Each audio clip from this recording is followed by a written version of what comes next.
예, 그러면 종목 발굴하러 가겠습니다. 이베스트 투자증권 이비지오 영업팀의 염승환 부장과 함께합니다. 어서 오십시오. 네, 안녕하세요. 네, 안녕하세요. 오늘의 첫 번째 개장전 필수 체크포인트 어떤 건지 화면 통해서 함께 확인하겠습니다. 개장전 필수 체크포인트 메타버스 얘기인데 앞에 명품이 있습니다. 메타버스 통해서 팬미팅 하는 경우도 봤고 커피 마신다는 경우도 봤는데 이번에는 또 명품 백 차보는 겁니까? 네, 그러니까 직접 차는 건 아니고 네. 이제 가상현실 속에서 나의 이제 캐릭터가 구찌라든가 뭐 루이비통 같은 거 있잖아요. 이제 그런 이제 가방이라든가 지갑 같은 거를 실제로 사는 건데 네. 그게 사실 금액은 얼마 되지는 않습니다. 우리 명품 백 하나 사려면 몇백만 원 하잖아요. 그렇죠. 근데 이제 여기서는 1,000원에서 4,000원 정도만 하면 약간 대리 만족이라고도 하는데 특히 이제 로블록스라는 게임 안에서 구찌 매장이 이제 오픈을 했다고 하더라고요. 근데 거기서 실제 이제 이탈리아에 있는 패션관하고 비슷하게 꾸며놨다고 하는데 로블록스라는 이제 게임은 가상세계라고 보시면 좋을 것 같고 특히 미국의 10대 청소년들이 정말 유튜브보다 많은 시간을 할애해가지고 그 안에서 이제 많은 활동들을 하고 있는데 자기만의 이제 캐릭터를 하나 만드는 거죠. 만들어서 친구들하고 놀기도 하는데 여기에 이제 명품하고 이제 같이 콜라보를 했다는 것 자체가 이 시장을 이제 인정하기 시작했다고 저는 보고 있어요. 그러니까 그동안 이게 무슨 돈이 될까 이런 또 논란들도 사실 되게 많았거든요. 근데 실제로 실체가 있는 이제 현상으로 점점 바뀌어가는 것 같고 이거를 또 기업체들 입장에서는 이 메타버스 세상 자체를 그냥 이제 가상 세계뿐만 아니라 이 안에서 이제 마케팅 도구로 활용하려는 네. 그런 움직임들이 나오는 것 같습니다. 사실 여기서 구찌가 이거 판매한다고 돈을 얼마나 벌겠어요, 사실은. 근데 이제 거기에 매장을 오픈을 함으로 인해서 지금 10대, 20대 같은 밀레니얼 세대들한테 더욱더 쉽게 명품 브랜드를 접할 수 있는 기회를 주는 거죠. 그럼 이게 나중에 다 잠재곡이 되는 거잖아요. 네. 지금의 10대들이. 그래서 아마 명품 시장이 커지면서 아마 메타버스 세계 안에서도 이 시장 자체는 계속해서 좀 커질 것 같고 제가 이 주제를 가져온 이유가 뭐냐면 어쨌든 주말에도 이렇게 여러 기사들을 검색해 봤는데 어쨌든 이 메타버스와 명품 브랜드 얘기가 되게 많이 나오고 있고 또 한국에도 실제로 이제 메타버스 세상을 구현하는 업체들이 한두 개씩 나오고 있는데 우리나라랑도 되게 연결고리가 되게 많은 것 같아요. 또 한국은 두 가지를 다 잘하는 것 같아요. 그러니까 한마디로 소프트웨어도 좀 요즘에 네이버 중심으로 해서 이런 소프트웨어 기반도 많이 확보가 돼 있지만 또 여러 가지 VR 기기라든가 그런 쪽에 관련된 하드웨어들 있잖아요. 네. 그런 부품들 이런 것들에 대한 기술력이 되게 또 뛰어난 국가이기 때문에 이 메타버스 시장이 커졌을 때 상당한 저는 좀 수혜를 받지 않을까 이렇게 보여지고 또 미국의 로블록스가 어쨌든 비싸다 싸다 이런 논란들은 있지만 주가는 계속해서 좋은 흐름들 지금 보여주고 있거든요. 그래서 이 시장이 또 새로운 어떤 하나의 심성장 지금 산업이 좀 나온 건 사실이니까 그런 데서 항상 좀 저는 큰 기회가 있다고 생각하거든요. 근데 이제 살필 거는 이게 우리가 항상 꿈만 쫓는 그냥 단지 테마냐 네. 아니면은 진짜 실체가 있는 거냐 이 분석을 해야 되는데 어쨌든 이런 대표적인 기업들이 여기에 마케팅을 한다는 건 이제 실제로 실체가 있어질 가능성이 저는 높다고 좀 보고 있기 때문에 여러분들이 계속해서 좀 공부를 앞으로 좀 해봐야만 하는 그런 좀 산업으로 보고 있습니다. 요즘에 보면 실제로 은행 업계에서는 가상 계좌도 메타버스 통해서 터준다고 하고 네. 커피도 판다고 하고 하는데 이제 명품 얘기까지 나오고 있고 이게 실체가 있는 것이냐에 대해서는 계속 판단을 해야겠지만 어쨌거나 새로운 시장이 열리는 건 맞다고 얘기를 해주셨으니 그러면 지금으로서 가장 실체가 있을 만한 상장 기업은 어디가 있을까요? 사실 메타버스 하면 되게 많아요. 그러니까 대표적인 게 엔터사들. 네. 엔터사들이 이제 거기 메타버스 가상 공간 안에 자기네 이제 아이돌 그룹의 캐릭터를 그렇죠. 만들어 가지고 거기서 여러 가지 팬 사인회도 하는 것 네. 같고 일부 콘서트도 작년인가 BTS가 신곡을 거기서 발표했더라고요. 네. 포트나이트란 게임에 네. 발표했다라고도 하는데 어쨌든 이제 이거를 활용해서 엔터테인먼트 사업도 지금 원활하게 하고 있고 또 거기에서 영화 사업, 영화관도 영화도 신작 영화도 오픈할 수 있다고 하니까 컨텐츠 중심으로 계속 커나가는 건 사실일 것 같습니다. 근데 이제 그런 기업들은 또 많이 알려져 있기 때문에 오늘 소개해드릴 기업은 일단 두 가지인데 그래도 대표적인 거는 한국에서는 메타버스 하면은 네이버 같아요.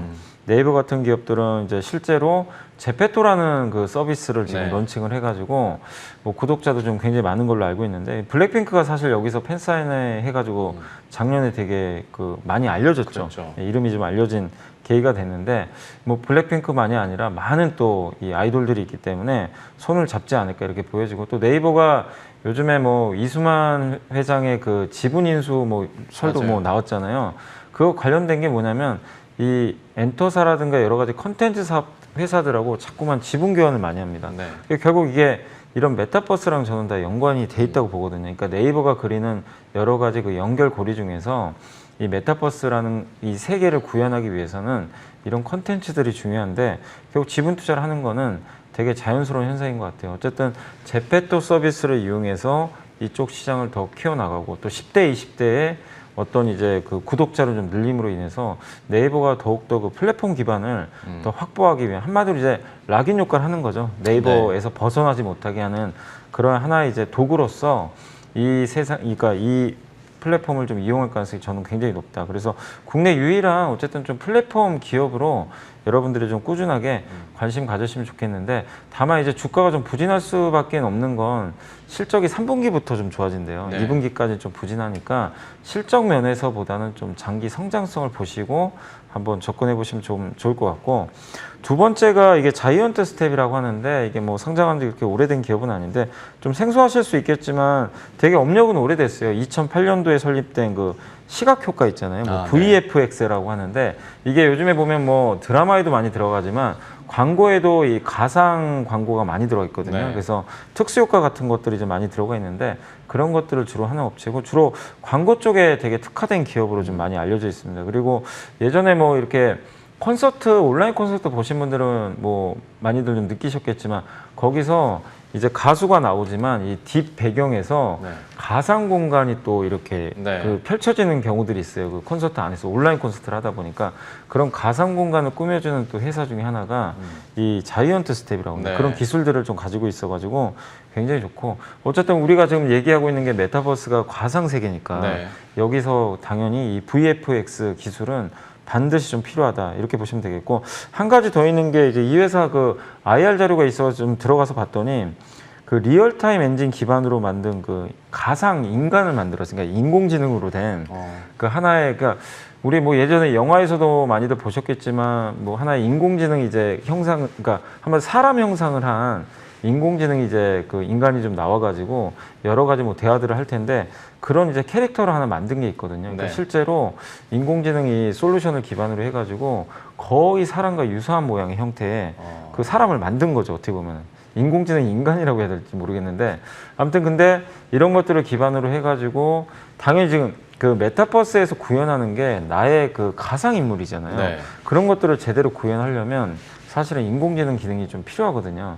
근데 이런 기술들을 이미 가지고 있어요. 그러면 앞으로 메타버스 시장이 더욱더 커진다면은 나랑 더욱더 닮은 사람을 만들기 원할 텐데 그 기술력을 가지고 있는 회사 중에 하나가 자이언트 스텝입니다. 그래서 지금 당장 돈을 버는 기업들은 아닙니다만은 이 시장과 맞물려 가지고 소프트웨어 또 하드웨어 기술을 가지고 있는 대표적인 좀 인프라 저는 관련주로 좀 보고 있어요. 그래서 자이언트 스텝도 한번 장기적인 관점에서 공부를 해나가시면 좀 좋을 것 같습니다. 메타버스 관련해서 자이언트 스텝의 강점들 얘기를 해주셨고 그 코로나19 때문에 해외를 못 가다 보니까 광고든 드라마든 VFX 활용하는 경우들이 굉장히 많다고 하더라고요. 때문에 그 기술력을 갖고 있는 자이언트 스텝에 대해서 좀 관심 있게 보도록 하겠고 네이버에 대해서도 얘기를 해주셨는데 결과적으로 저희가 계속 전해드린 것처럼 네이버나 카카오, 웹툰과 뭐 엔터 쪽 M&A를 적극적으로 하고 있는데 이걸 활용할 수 있는 공간이 또 메타버스다 보니까 여기에 대해서 수혜주로 얘기를 해주셨어요.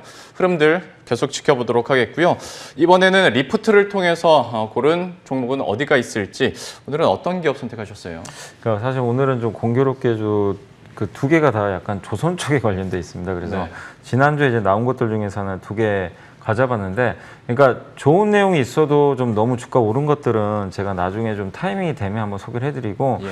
두 종목 다 일단 가격적으로 좀 괜찮아서 말씀을 드리겠습니다. 먼저 이제 많이들 아시겠지만 한국카본이라는 기업인데 LNG 하면 이제 기자재도 많이 떠올리실 텐데 그 기자재 안에서도 이제 가장 뭐 세계적인 점유율을 가지고 있는 회사 중에 하나가 한국카본입니다. LNG 단열재라고 하는데 본행재라 그래요. 그러니까 이 LNG라는 거는 그 천연가스잖아요.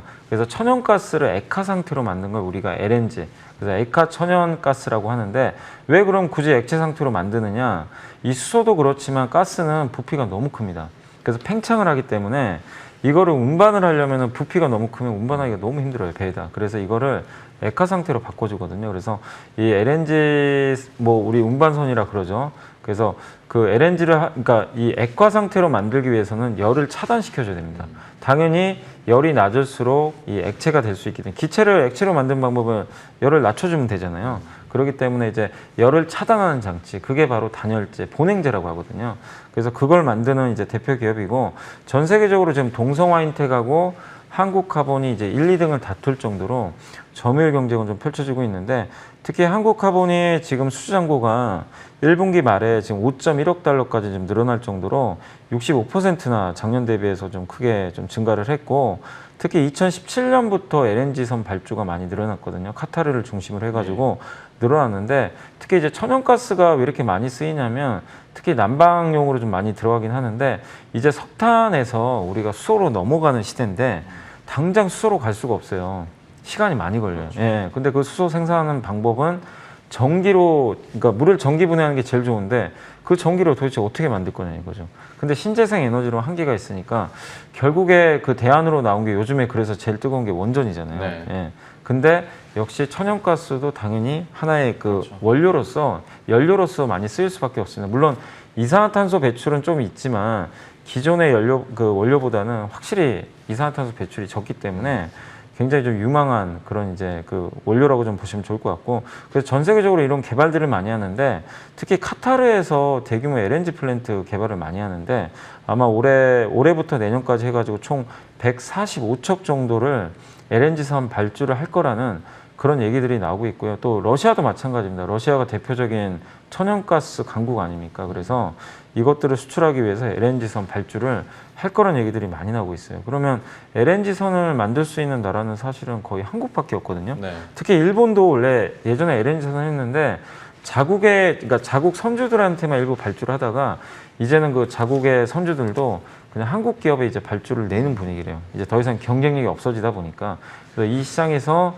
지금 경쟁자가 없습니다. 그냥 한국 기업들끼리의 경쟁인데 결국 이게 뭐 대우조선이 됐건 한국조선해양이 됐건 삼성이 됐건 상관이 없어요. 그냥 기자재 업체들은 그냥 수주만 따내면 되는 거죠. 누가 했던 간에. 그러니까 마치 2차 전지 회사들이 전기차 누가 잘하건 간에 상관없이 네. 배터리 납품하면 되는 그렇죠. 거잖아요. 그거랑 좀 비슷한 스타일이다라고 보시면 되겠습니다. 그러니까 한마디로 전기차의 배터리라면 이 LNG 선에서는 이런 이제 그 본행재 만드는 업체들이 실제로 수혜를 받을 수 있다는 거 염두에 주시면 좀 좋을 것 같습니다. 그래서 이제 막 사이클이 시작이 된 그런 초입 국면이니까 한번 한국카본도 관심 있게 보시고 이게 왜 이렇게 주가 그러면 이거 아는데 왜 이렇게 안 가느냐 이런 분들도 계시는데 실적이 좀 안 좋아요. 예전에 그 수주했던 것들이 지금 이게 수주한다고 당장 실적에 반영되는 건 아니거든요. 그렇죠. 네. 그러니까 수주가 좀 줄어든 시기가 지금 반영이 되고 있어요, 실적에. 근데 조선주는 절대 실적 보고 하시면 안 돼요. 앞으로 있을 수주를 보고 수주가 좋아지면 실적이 적잖아도 사실 사는 게 저는 맞다고 보는데 약간 한국카본도 실적으로 보시는 분들은 아 이거 숫자가 안 나와서 모르겠다. 그래서 좀 주가가 좀 부진한 거예요. 근데 어차피 수주가 쌓이면 내년에 실적이 좋아지거든요. 그렇죠. 네. 예, 그래서 한번 지금 오히려 좀 주가 이렇게 부진할 때가 기회니까 한번 좀 눈여겨보시면 좋을 것 같습니다. 한국카본에 대해서 첫 번째 픽 종목 얘기를 해주셨고요. 비슷한 포인트라고 하셨으니까 바로 두 번째 종목도 공개를 해주시죠. 네, 이건 좀 생소하실 수도 있을 것 같은데 그 세진중공업이란 기업인데 사실은 이제 이 기업이 좀 유명해졌던 게 그 해상풍력 네, 맞아요. 관련돼 가지고 이제 기자재 납품한다 그래가지고 한번 했었는데 원래 네. 본업은 사실은 그 LPG 있죠. 네. LPG를 담는 그 연료 탱크 있죠. 아. 그걸 만드는 회사 중에 하나예요. 네. 그래서 그 LPG 선에서 세계 1등 기업이 현대미포조선이거든요. 현대미포조선이 LPG선 수주를 많이 하면 이 회사에 발주를 많이 줘요. 그 LPG 연료 탱크를 만들어야 되니까.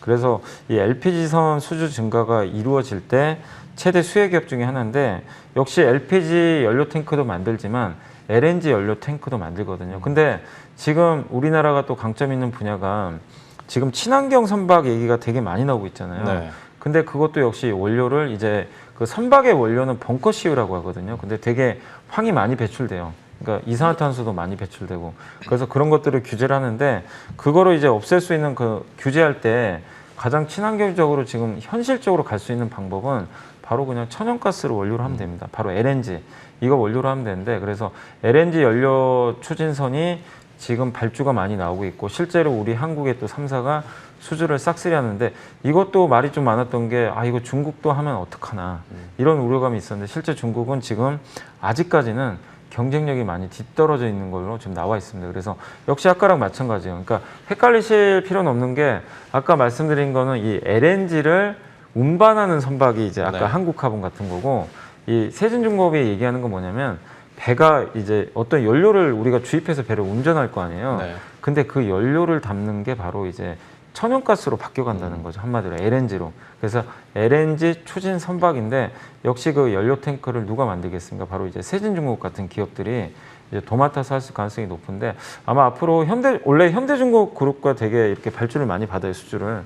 그래서 현대중공업 그룹이 이쪽 수주를 많이 받게 됐을 때 세진중공업이 수주를 좀 많이 따낼 가능성이 높기 때문에 한번 관심 있게 보시고 최근에 이제 제가 리포트표로 가져왔지만 증권사에서도 목표 주가를 올렸는데 주가는 아직은 조금 부진합니다. 요새 좀 이 그 조선업체들이 주가 좀 부진한 편인데 일단 주가 좀 많이 올라와서 그런 감은 좀 있는 것 같아요. 그래서 좀 이렇게 쉬어가는 단계에서 여러분들이 한번 좀 비중을 늘려가시면 좀 좋지 않을까 생각을 하고 있습니다. 중간에 잠깐 얘기해 주신 것처럼 에너지원 자체를 바꿔야 되는 과정에서 석탄 화력 발전에서 단숨에 수소로 갈 수는 없으니 그 중간 과도기 시점에서 이제 얘기 나오는 게 원전과 천연가스인데 천연가스 관련해서 한국화본, 세진중공업까지 또 포인트 짚어주셨으니까요. 앞으로의 흐름들 지켜보도록 하겠고요.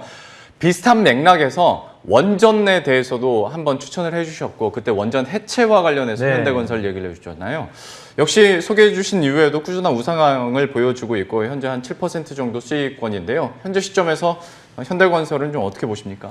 사실 그 원자력 발전이라는 게 이제 한미 정상회담의 주요 주제 중에 하나였기 때문에 그냥 이걸 단지 그냥 테마로 치부하기 좀 어려울 것 같고 꾸준하게 우상향할 것 같은데 근데 실제로 원자력 테마주도 많이 움직이는데 거기서 정말 여러분들이 종목은 잘 선정을 하셔야 될 것 같아요. 그러니까 대표적으로 우리 한국의 그 현대건설, 삼성물산, 대우건설이 원전 건설 프로젝트를 해본 경험이 있기 때문에 실제 수혜주고 또 원전 주기기를 만드는 업체가 두산중공업이거든요. 그래서 이 4개 회사에 대해서는 좀 중장기적으로 관심을 좀 가져보시면서 뭐 내년까지 한번 들고 가시는 것도 저는 좋다고 생각합니다. 특히 현대건설은 건설 사이클하고 같이 맞물려 있어요. 그래서 근데 이 2개가 지금 다 좋거든요. 그렇게 본다면 가장 좋은 또 선택지가 될 수 있기 때문에 너무 단기로 보지 마시고 좀 중장기적으로 대응을 하셨으면 좀 좋겠습니다. 건설 모멘텀과 원전 모멘텀을 함께 가지고 있는 현대건설에 대해서 내년까지도 긍정적인 전망해 주셨어요. 장기적인 관점에서 한번 기대 가져보도록 하겠고요. 마지막으로 오늘 시장의 전략이자 물론 저희가 내일 모레 또 볼 거긴 합니다만 6월 시장에 대한 어떤 스탠스도 한번 정리해 보도록 하겠습니다. 좀 한마디로 정리해 본다면 어떨까요? 그러니까 6월 달에 지금 FOMC 회의가 열리니까 네. 그때 전까지는 아마 시장은 계속 좀 왔다 갔다 할 것 같아요. 좀 오르면 또 테이퍼링 이슈 나와서 좀 꺾을 거고 또 빠지면 저가 매수 들어와서 올라갈 텐데 그러니까 지금 시장은 그 유동성이 좀 주는 거에 대한 우려감은 있지만 기업의 이익이 증가하면서 이 밑에서 이제 지지받는 흐름도 되게 강한 것 같아요. 그러니까 이런 것들이 맞물리는데 6월 중순에 FOMC가 만약에 이제 유동성을 해치지 않는 선에서 잘 마무리가 되면 유동성까지 좋아지면서 위가 한번 열릴 수도 있거든요. 그래서 6월 중순 이후에 좀 위쪽 방향으로 좀 보시되 일단 그 전까지는 좀 위아래로 좀 계속 오르락 내리락 하는 그런 흐름으로 보시고 역시 저번에도 말씀드렸지만 항상 소외받는 거 위주로 먼저 투자를 하셔야 저는 거기서 수익이 난다고 보고 있기 때문에 역시 소외 많이 받았던 뭐 대표적인 게 그냥 IT 같아요. 뭐 반도체, 스마트폰, 5G, 뭐 2차 전지 이쪽은 다 지금 소외받고 있거든요. 그쪽 섹터들 비중 늘려가시고 그리고 지난주 금요일 날 제가 뭐 한번 언급은 드렸지만 드디어 반도체 공급 부족 이슈가 이제 정점을 찍은 것 같아요. 네. GM 공장이 가동을 시작했다는 건 자동차 반도체가 지금 정상화되는 게 아니라 피크는 찍은 것 같아요. 더 이상 나빠질 건 없다. 그렇게 보면 증시 한 가지 악재는 해소됐기 때문에 여러분들이 좀 6월달 장도 좀 변동성은 있겠지만 너무 불편해하실 필요는 없다. 이렇게 말씀을 드리겠습니다. 증시에 대한 포인트와 전망까지 이렇게 들어봤고요. 이베스트 투자증권 이비즈 영업팀의 염승환 부장과 함께했습니다. 오늘 말씀 고맙습니다. 네, 감사합니다.